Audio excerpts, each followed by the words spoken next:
Good morning to all. In this lecture, we are going to understand about the thermochemistry, which is applicable only in engineering chemistry.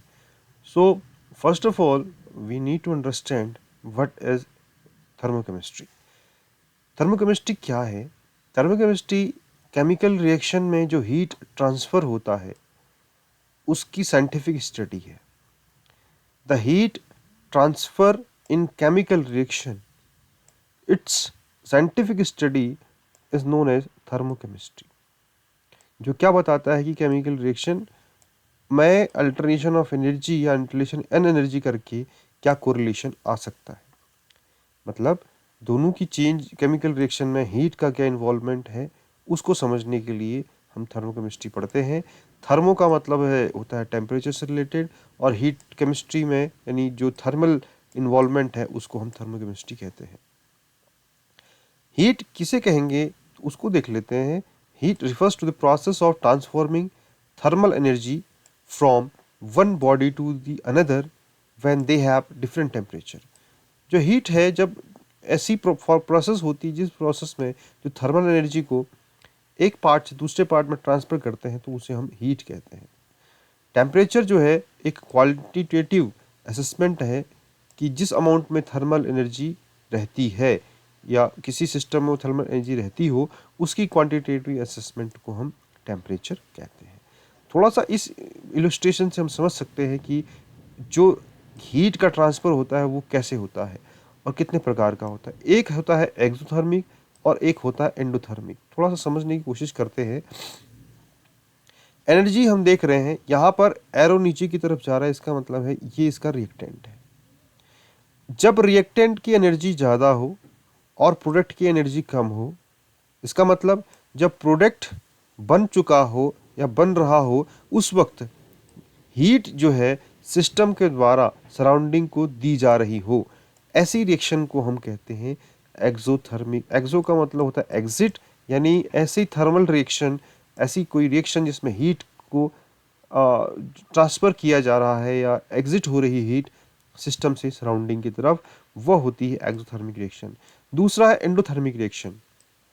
Endothermic reaction में energy यहाँ पे reactant की कम है और product की ज़्यादा है, तो एनर्जी में जो ट्रांसफ़र हो रहा है, एनर्जी का जो ट्रांसफ़र हो रहा है, बिना इस कंडीशन में क्या है कि एनर्जी इसकी कम होती है तो इसमें एनर्जी का ट्रांसफ़र किया जा रहा है, इसमें एनर्जी को ऐड किया जा रहा है.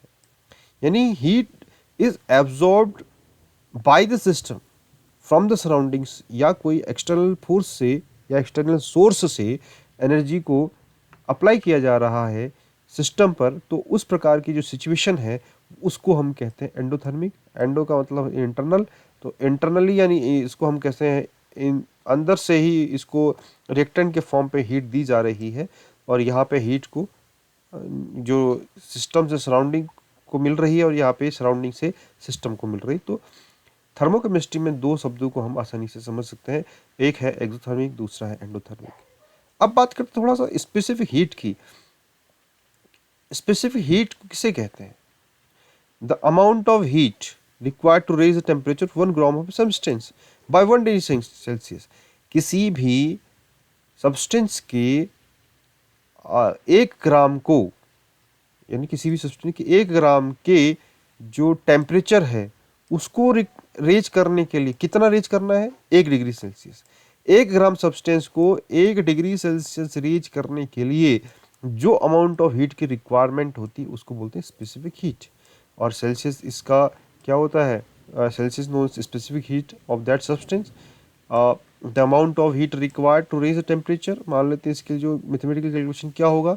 अगर किसी भी सब्सटेंस की हम बात करते हैं तो अगर उसकी हीट कैपेसिटी निकालने की कोशिश कर रहे हैं हम, तो स्पेसिफिक हीट जो है उसका जब हम मास के साथ मल्टीप्लाई करते हैं तो उसको हम बोलते हैं हीट कैपेसिटी.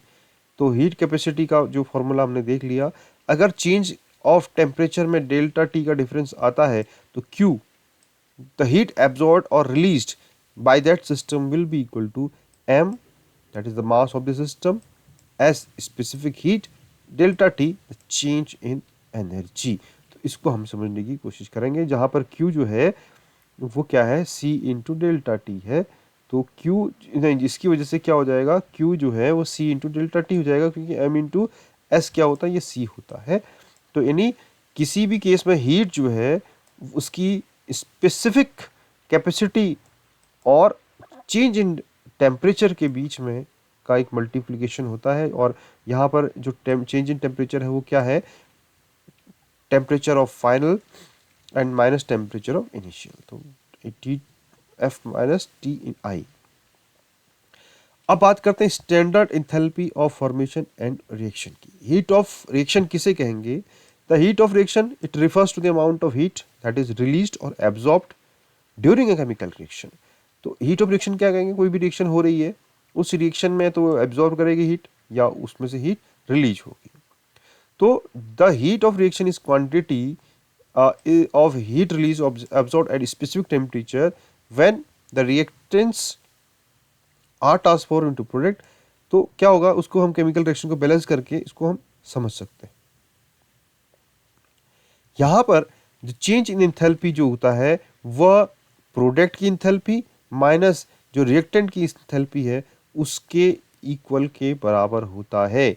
तो इसके आधार पर हम हीट ऑफ रिएक्शन निकाल सकते हैं। Means the change in enthalpy is now equal to the summation of heat of enthalpy of products, product में हमारे पास ये है product, minus heat of summation of heat of enthalpy of the reactant, reactant हमारे पास ये है।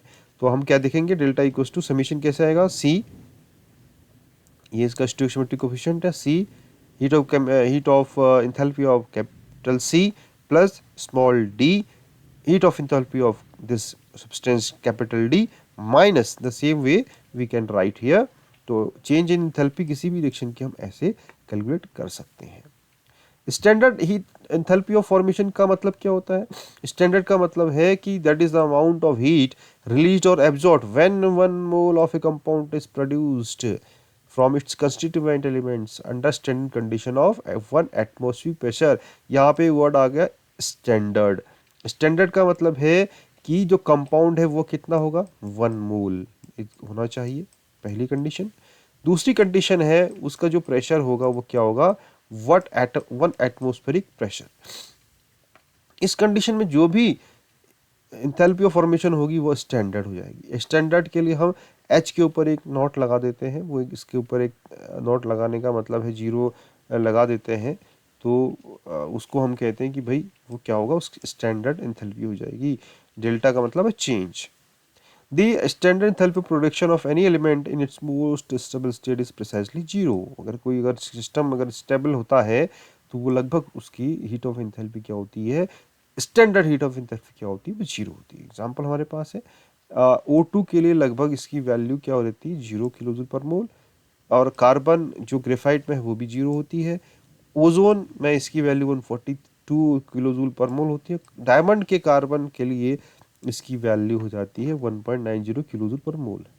और हम किस तरीके से इस एग्जाम्पल में देख सकते हैं, इसी प्रकार जो पहले हमने देखा था प्रोडक्ट माइनस रिएक्टेंट, बट यहाँ पे एक वैल्यू जुड़ गई है वो है जीरो, जिसको हम स्टैंडर्ड के लिए इंडिकेशन के लिए रखते हैं। नाउ इसके बाद हम समझेंगे कि थर्मोकेमिस्ट्री के क्या नियम हैं। तो इसमें सबसे ज़्यादा जो नियम एक्सेप्टेड है और जो प्रचलित है वो होता है हेस लॉ। लेकिन उससे पहले हमारे पास एक लॉ है, law of Lavoisier and Laplace. The first law of thermochemistry was established based on the empirical findings of Lavoisier and A.L. Lavoisier and P.S. Laplace in 1780। जो लॉ क्या है वो क्या बोलता है कि the heat change associated with chemical process in one direction is equal in magnitude but opposite in sign to the heat change associated with the same reaction in opposite direction। तो इससे हम पहला जो लॉ है वो समझ सकते हैं। दूसरा है Hess law of constant heat summation. G.H. Hess थे, उन्होंने 1840 में एक एम्पिरिकली इस्टेब्लिश सेकेंड लॉ बताया, जिन्होंने कहा कि जो प्रैक्टिकल इम्प्लीकेशन है उसको उन्होंने law of constant heat summation कहा। वो कैसे बताया गया कि जो टोटल हीट चेंज है, चाहे वो कांस्टेंट प्रेशर में हो या कांस्टेंट वॉल्यूम में है, किसी भी केमिकल प्रोसेस के लिए वो कांस्टेंट होगा regardless of whether the process takes place in the single step और multi step. The change in enthalpy during the conversion of heat of a reactant to products remains constant regardless of whether the reaction occurs in single step or through a series of steps. चाहे किसी भी step में reaction हो रही हो तो उनकी जो टोटल हीट ऑफ एंथैल्पी है, चेंज इन एंथैल्पी है, वो क्या रहेगी, रिएक्टेंट और प्रोडक्ट की सेम रहेगी. तो ये बातें यहाँ पे देखने को मिली. ये देख सकते हैं हम इस पूरी रिएक्शन में. हम यहाँ पर कार्बन और ऑक्सीजन रिएक्शन करके कार्बन डाइऑक्साइड बना रहा है. तो अब यहाँ पे अगर हम देखा जाए, हमारे पास ये रिएक्शन है टोटल. इस रिएक्शन को हम देख रहे हैं तो यहाँ पे क्यूपी जो है टोटल रिएक्शन, इन ये टोटल रिएक्शन इन दो स्टेप से मिलके बन रही है हमारे सामने. तो क्यूपी क्या होगा, क्यूपी डैश और क्यूपी डबल डैश इन दोनों के समीशन के इक्वल हो जाएगा. तो कार्बन यहाँ पे C2O2 आ जाएगा, C प्लस O2 CO2, यानी ये रिएक्शन क्या होगी, अगर ये रिएक्शन दो स्टेप्स से मिलके बन रही है तो इन दोनों की जो हीट है वो दोनों आपस में क्या हो जाएंगे, जुड़ जाएंगे. इसका मतलब चाहे कोई रिएक्शन सिंगल स्टेप में हो रही हो या मल्टीपल स्टेप में हो रही है तो उनकी जो हीट ऑफ रिलीज है या जो हीट और प्रोडक्ट जो है वो हमेशा कांस्टेंट रहेगी चाहे वो किसी भी स्टेप में हो. ये हेस लॉ है जिसको कांस्टेंट हीट समेशन लॉ भी कहते हैं. इसी के आधार पर बॉन हैवर ने एक साइकिल दी जो एक कंसेप्ट बताता है केमिस्ट्री में, जो किसी भी आयनिक कंपाउंड के लेटेस्ट एनर्जी को आइडेंटिफाई करने के लिए हेल्पफुल रहता है. और 1999 में बॉन और हैवर ने एक सिंप्लीफाइड साइकिल अप्रोच को डिवाइस किया था, बताया था. उन्होंने कहा कि किसी भी आयनिक क्रिस्टल की जो लेटेस्ट एनर्जी होती हैं टू अदर थर्मोडायनामिक पैरामीटर्स, और उन्होंने ये क्या यूज़ किया, हेस लॉ को यूज़ किया. तो इसके आधार पर उन्होंने एक इक्वेशन, एक तरीका बताया कि किसी भी केस में क्रिस्टल का जो आयनिक कंपाउंड का जो क्रिस्टल है उसको कैसे, उसकी लेटेस्ट एनर्जी कैसे निकाली जाए. तो एक इलस्ट्रेशन होता है, उसको देखते हैं. एक हमारी पास रिएक्शन है सोडियम क्लोराइड के साथ रिएक्शन, क्लोरीन का साथ रिएक्शन कर रहा हूँ, सोडियम क्लोराइड बना रहा है. तो सोडियम क्लोराइड बनता है तो डेफिनेटली इसमें भी एक एनर्जी का इन्वॉल्वमेंट होगा. तो इस पूरी एनर्जी में एक पूरी साइकिल बनती है. पहले क्या होगा, conversion of metallic sodium into gaseous sodium atom. भाई मेटेलिक सोडियम है तो वो गैसियस में कन्वर्ट होगा. दूसरा स्टेप क्या है, जो इसके इंटरमीडिएट स्टेप है उसमें क्या होगा, the energy needed to convert 1 mole of sodium from solid to gaseous state is referred to as enthalpy of sublimation. क्योंकि सॉलिड किस में सीधे कन्वर्ट हो रहा है, गैस में कन्वर्ट हो रहा है, तो प्रोसेस क्या होगी, सब्लिमेशन. और उसको हम बोल देंगे enthalpy of sublimation which is denoted by delta S. तो this stage is highly energy intensity process.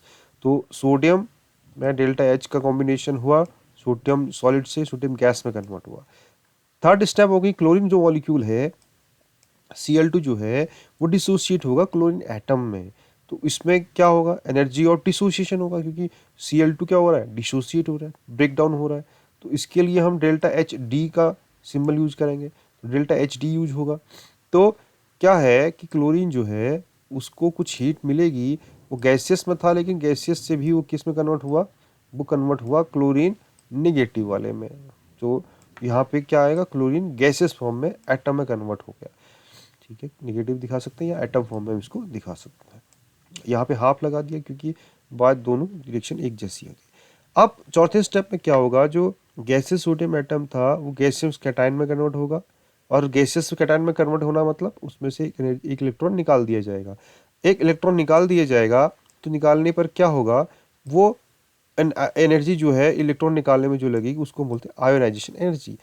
तो जो सोडियम है, सोडियम में एक एनर्जी रिक्वायर्ड होगी जिसको हमने आयोनाइजेशन एनर्जी कहा. एनर्जी से इलेक्ट्रॉन निकाल दिया गया तो सोडियम जो सिंपल एटम था वो Na पॉजिटिव आयन में कन्वर्ट हो गया, कैटायन में कन्वर्ट हो गया.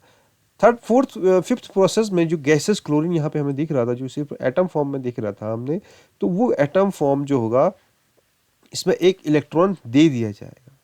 और इलेक्ट्रॉन दे दिया जाएगा तो उसमें इलेक्ट्रॉन देने पर जो इसकी एफिनिटी होगी उसको भी हम आसानी से समझ सकते हैं. देखिए एफिनिटी का मतलब है क्लोरीन जो सिंपल एटम था उसमें इलेक्ट्रॉन दे दिया गया और इलेक्ट्रॉन देने पर कुछ एनर्जी क्या होगी, निकलेगी।